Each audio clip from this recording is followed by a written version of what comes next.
Why is stump out so commonly used to drop gold? It's in almost every YouTube refining video out there. Stump out is SMB, sodium metabisulfite. It's a great all-around way to precipitate gold out of solution. It's cheap, it's easy, and it works. As you can see, in a relatively clean solution, it's cool to look at too. But if it's so great, why sometimes is ferrous sulfite show up every now and then? SMA is great, I use it all the time, but it has limitations of dropping only the gold. It will often pull down trace amounts of other metals that may be in solution, copper, platinum group metals, etc.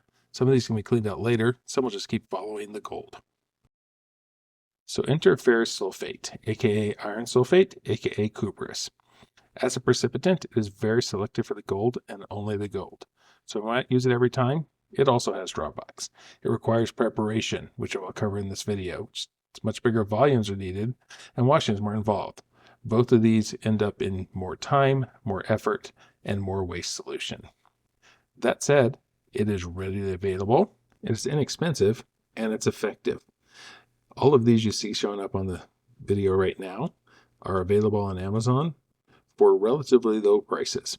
For me, because of the time and effort, I save it until I'm refining larger volumes of high purity, both to limit the extra effort and to limit the excess waste. Although ferrous sulfate crystals are great to look at and very pure, they're also very expensive.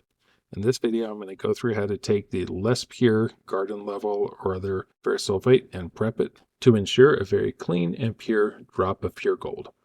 To start, we're going to take our ferrous sulfate powder. We have 1 pound here. We're going to add distilled water to it. So we're going to add 1 liter of distilled water for our pound of ferrous sulfate. Once mixed, we're going to put the water and the sulfate powder up on the heat to facilitate the dissolving of the powder into solution.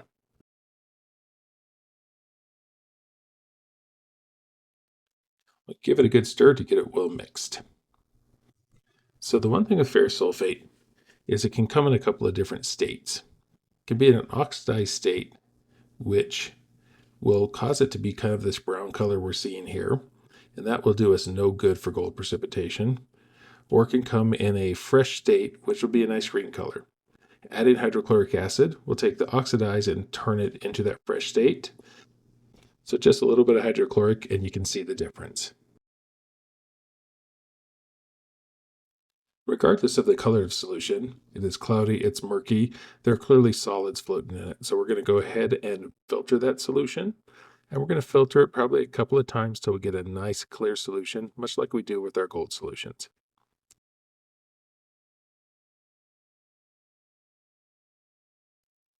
First time through the filtering, it's clearer. We took a lot of solids out, but you can't see through it yet. So we're going to go ahead and clear this out and filter it again.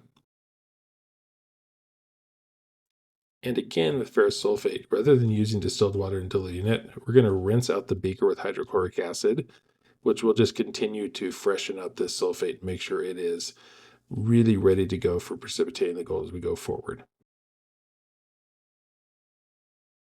We'll set up a second filtration, run the solution through, and see where we are.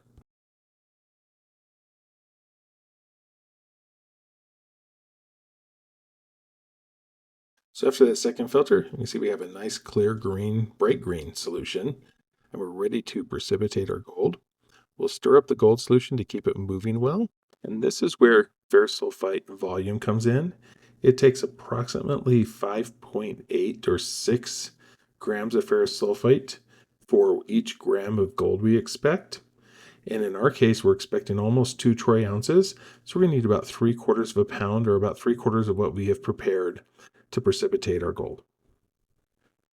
So what's great as we precipitated that is that we have pure gold without dragging any excess metals down. So I hope you found this video informative or useful. Please like, subscribe, and as always, there's more than one way to skin a cat. Your comments, feedback, suggestions, discussion are always welcome. Thanks for watching.